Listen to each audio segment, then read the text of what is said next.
Okay, ready? Here we go. We've got to get going. All right, ready? Here we go. Row, row, row your boat. Row, row, row your boat. Row, row. They really did it. Merrily, merrily, merrily, merrily, life is but a dream. All right, cool. I didn't think they'd really do it. Y'all are good. I'm so honored, beyond words, that you guys are here. Guys means girls too, for those of you not from the South. We've got people out of the country, from New York to California, Boston, Las Vegas, Indiana, all over the place. Thank you so much. Todd and I have been praying. My family just got back from Colorado, and I was praying the whole time there, coming down the ski slopes. I didn't even know who was coming, but I was praying for you. I have a drum roll going on inside of me right now, because I've been waiting for 30 years to teach what I'm going to teach you tonight. And I've never taught it before. And the reason I never taught it before is because there were always missing pieces. Okay? And I'm not saying that in 6 months, God won't show me that there's a piece I'd missed. Okay? But it's way more complete than it's ever been to me. And so I'm so very excited to share with you what we're going to talk about for a while here. Hope is here. You've heard of Hope.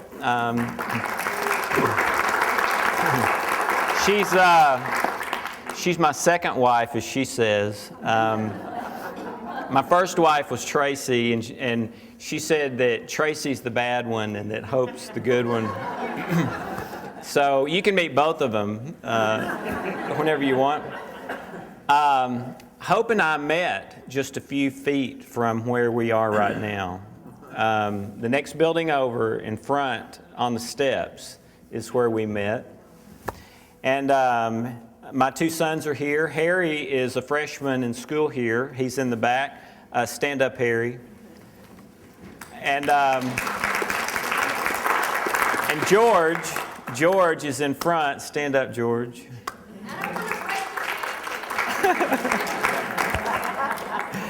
And I never get to, I don't ever speak in Nashville. And I don't know why, but I don't. And so usually my family's not with me. So it's really cool for me to have them here.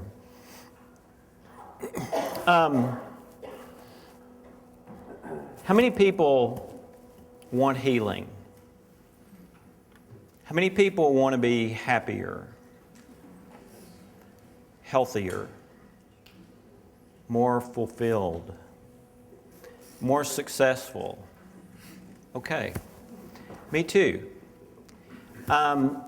So where does that come from?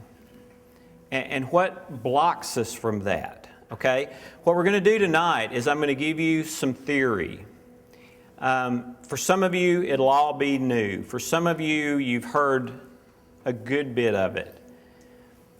But then we're going to application, and the destination we're going to tonight, none of you've heard from me until tonight. So if you've heard some of this, hang in there, okay? And I would advise you to take notes so you can remember, especially when we get to the application. And belief is the line in the sand for results,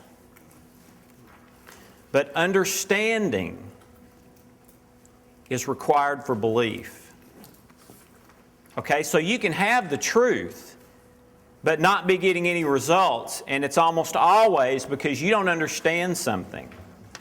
And when that understanding happens, then a lot of times the beliefs start to come. Okay, does that make sense? A little bit? Maybe? We'll see. Okay. I'm calling this, at least for now, Advanced Spiritual Physics.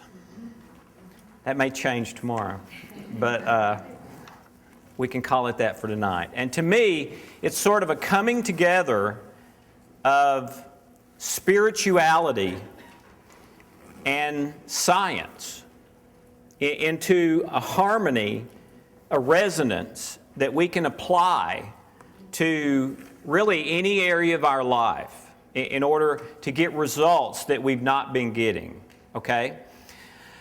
And if you've heard me talk much, you know that things have been getting worse, okay?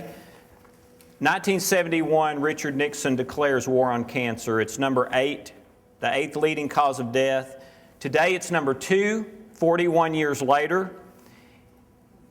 And just about every other diagnosis has skyrocketed. The amount of money is spent on these things have skyrocketed. Did anybody see 60 Minutes about 3 weeks ago? The special on depression? They had the expose where they interviewed Dr. Irving Kirsch from Harvard Medical School.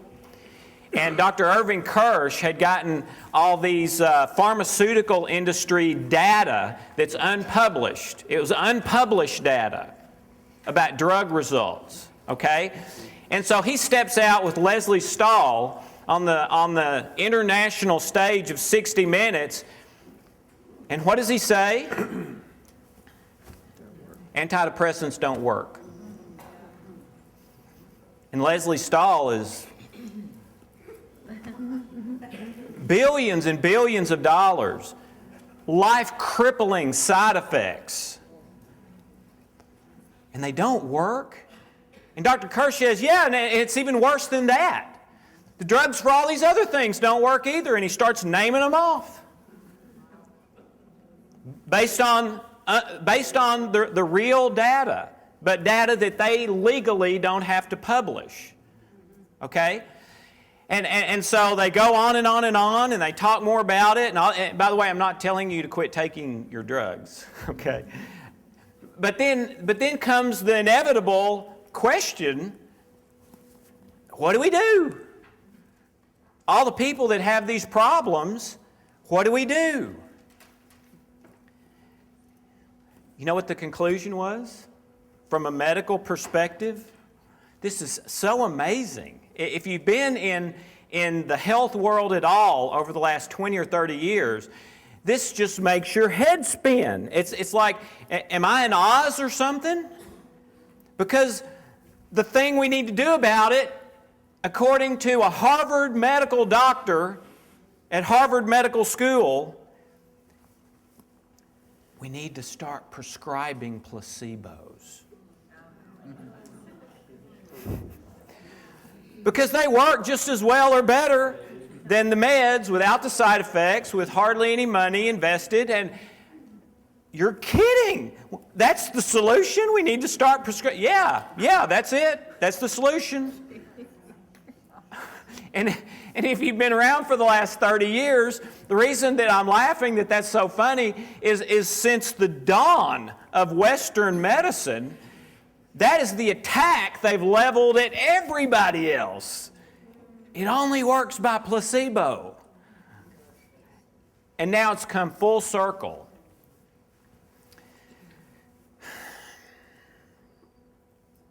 Those of us in the alternative complementary world, you know, we want to jump up at that point usually and say, oh yeah, but if those people were doing alternative stuff, complementary stuff, you know, that wouldn't be the case. It would be way better if, well, would it? I mean, are we going to be honest here or are we not? In the year 2000 was the first year in the history of Western medicine that people spent dollar for dollar as much on alternatives as they did on standard medicine. And the average person was just as likely to see an alternative complementary therapist as they were their family medical doctor.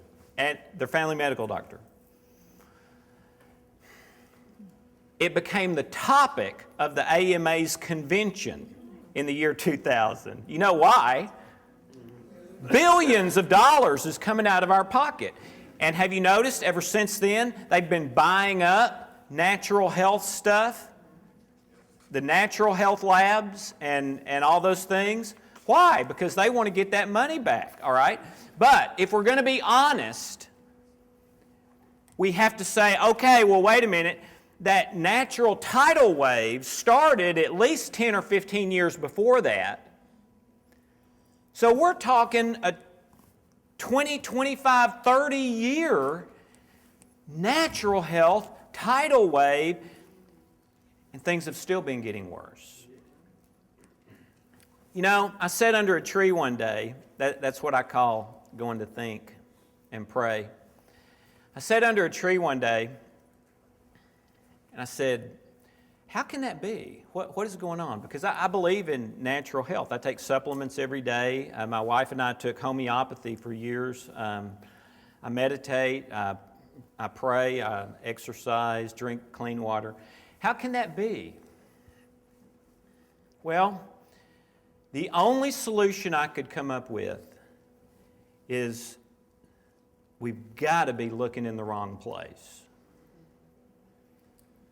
Because we are making medical advances. We are making new discoveries. There are really smart people doing research. I know some of them. And they are discovering things, believe it or not. But it's still getting worse. That's where Hope and I were 20 some odd years ago.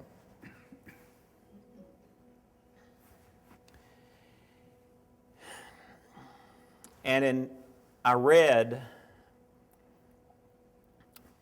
in an ancient text, more than 3,000 years old, written by a guy named Solomon, who a lot of people believe is the wisest man who ever lived. These words that changed my life forever. Guard your heart. Not the pump heart. The spiritual, I love you with all my heart. Guard your heart above everything else. For from it flows all of the issues of life. You know, he labeled them issues. We've called them that ever since. We call them that today, right? Solomon's the one that started that. And he said, any issue you can ever have comes from the spiritual heart. So that means if he's right, then if I get cancer, it's got to come from a heart issue. Diabetes, MS. Now, I'm not saying there's not any genetic part of that. I'm not saying that food and what we eat is not a piece of that. But if Solomon is right,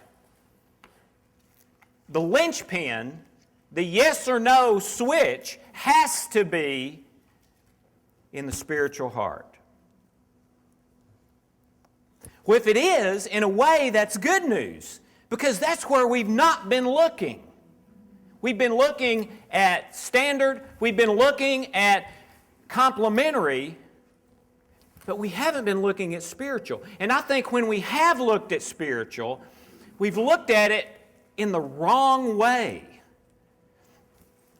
10 or 12 years ago, man, I started getting hit in the face from all sides with affirmations. Okay? Books, people started telling me about them. I was with a guy one time who had a stomach problem. And everywhere we went, he was like, my stomach problem is already healed. My stomach problem is already healed. My stomach problem is already healed. And I just watched him for a while, and finally, I said, is that helping? He said, well, yeah, I really think it is. I really think, well, of course, 3 months later, my stomach problem is already healed. My stomach, $1 million is on the way. It's popular, right? I was so thrilled to see 2 or 3 years ago the first university double-blind study that I've ever seen. Headline news all over the world, CNN, ABC, NBC, Fox, newspapers everywhere. They were talking about it on the news. You know what their conclusion was? For most people, affirmations make things worse. Why? I'll tell you why. Because it's not in truth. My stomach problem's already healed. Did he believe it? No. Did he hope? Well, I guess in a way. But he really didn't believe it. It was primarily done in selfishness, at least the way that's done. And especially the $1 million is on the way to me right now kind of stuff, And doing things that way violates what I call the spiritual laws of nature. Meaning, it ain't going to work. You can jump off the building. You can go up to the top of this building and say, I don't believe in gravity. But let me tell you something. Halfway down, you're going to believe in it. And there's spiritual laws of nature that parallel the physical laws of nature, and you can't violate those any more than you can violate the physical ones and get away with it. But almost every person I know and almost every problem that comes to me and comes to the healing codes with a problem is violating those laws in their life. So why do we do that? Why don't we start living in love? Todd introduced this in love, and stand up, Harry. I love Harry's shirt. You see his shirt, Love Wins. I love that. Thanks, Harry. And it's right. But doggone it, how come so few of us live it? I mean, yeah, we come out here and we all agree to it. And if Todd had asked you, okay, say yes if you agree with love, would you have said yes? If he had said, jump up and down if you agree with love, would you have jumped up and down? Yeah. But are you living that way?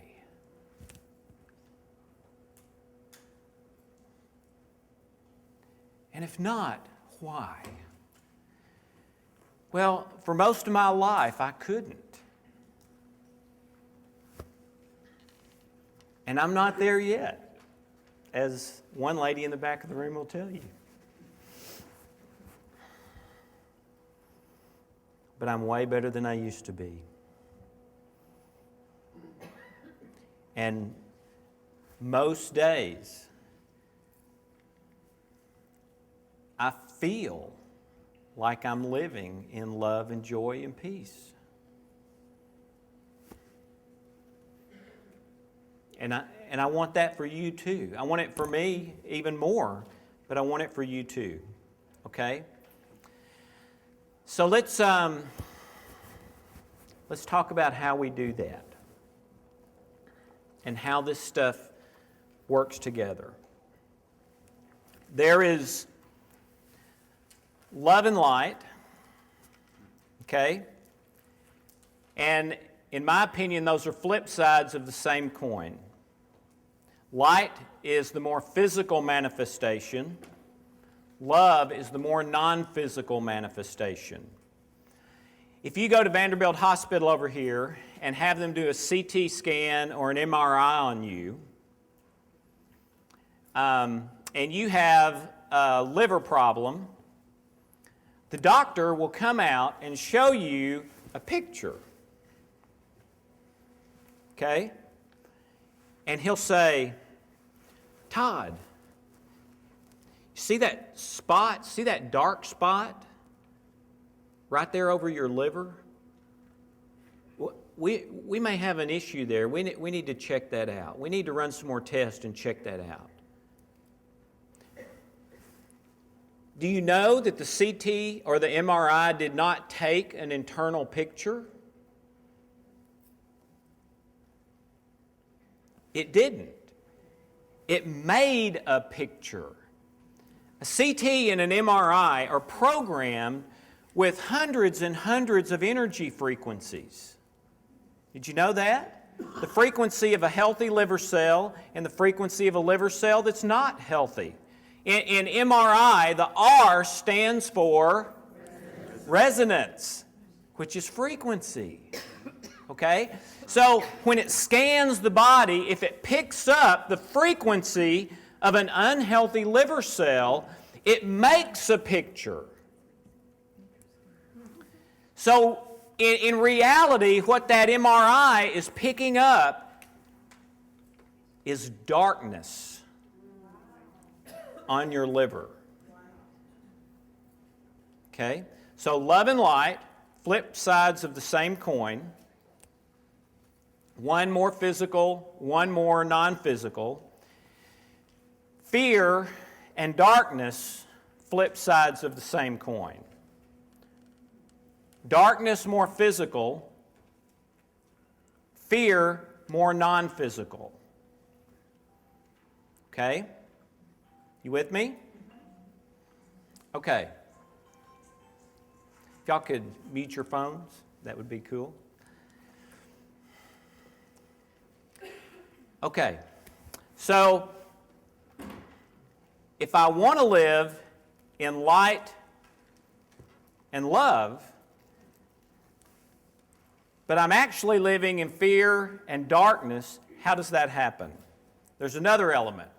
Truth always points the way to light and love. Okay? Truth always points the way to light and love.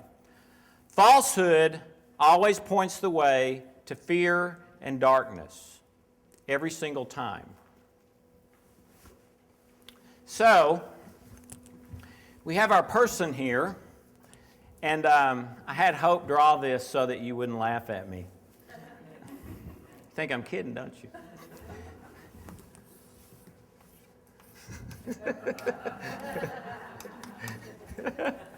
How's that?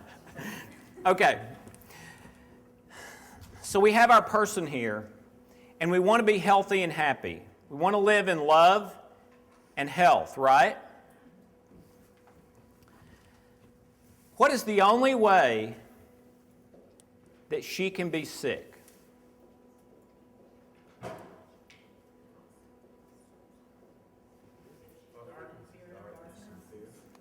Yeah, but more basic. The only way she can be sick is if her immune system doesn't work right.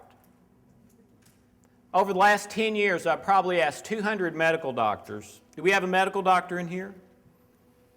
I probably asked 200 medical doctors, if your immune and healing systems are working perfectly, is it possible for you to get sick just in normal, everyday kind of things? Not talking about if you go to Nicaragua and are exposed to some horrible, rare thing. But in normal, everyday life, can you get sick if your immune and healing systems are working perfectly? So far, every single medical doctor has said the same thing. What have they said? No, it's not possible. If your immune and healing systems are working perfectly, it's almost impossible to get sick. Okay?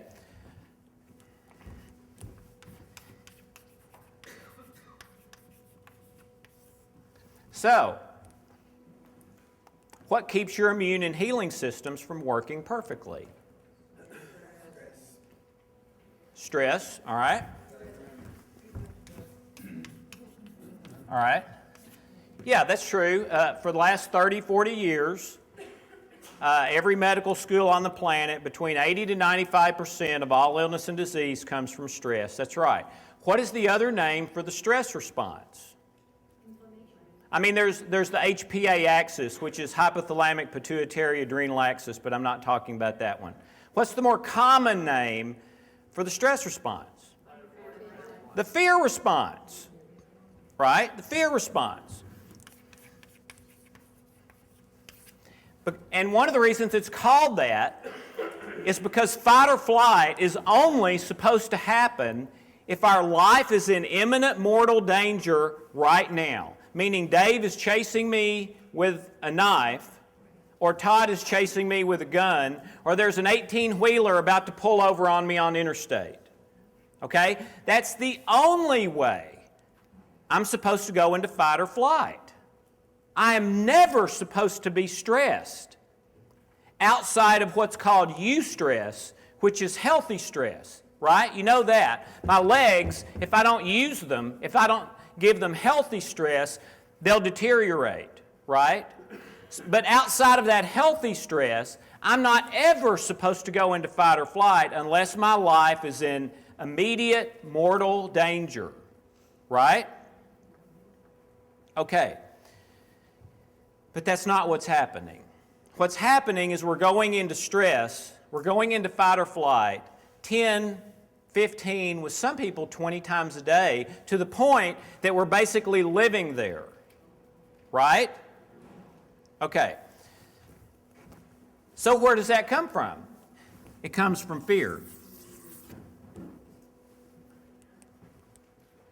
Where does fear come from? What's the thing that always points the way to fear and darkness? Falsehood. Right? Okay.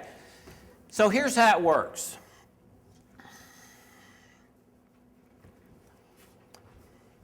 This is not what the spiritual heart looks like, okay?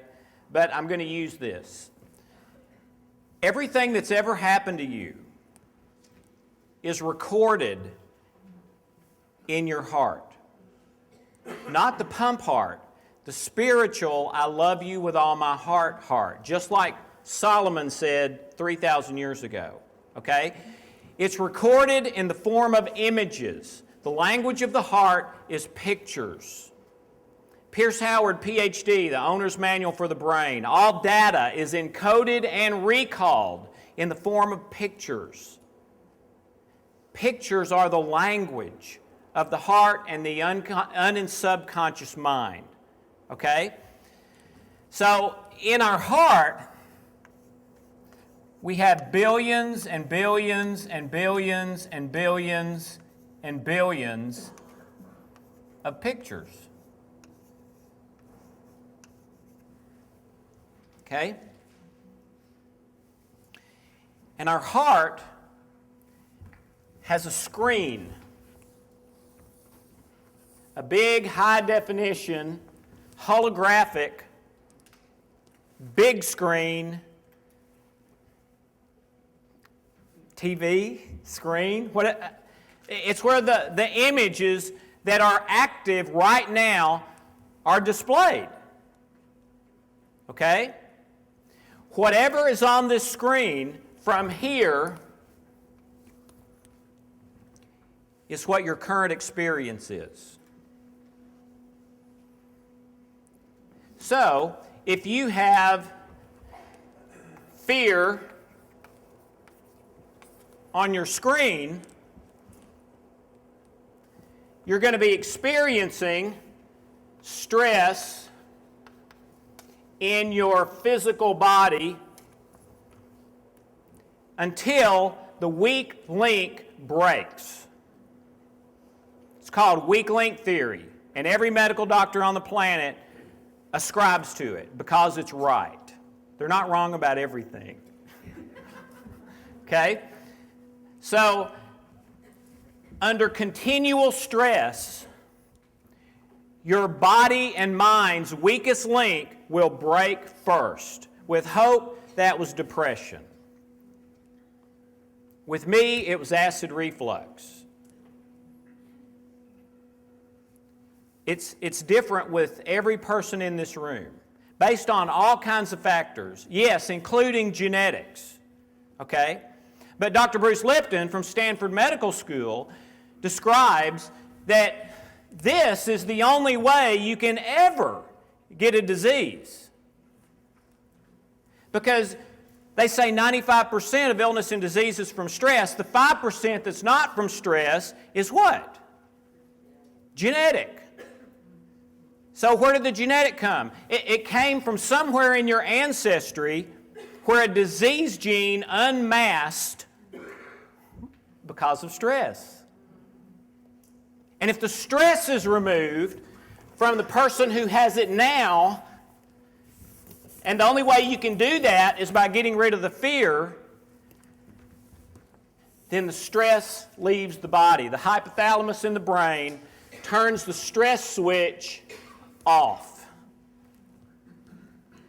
Okay, you with me? Okay. So whatever's on this screen determines my experience 24 hours a day.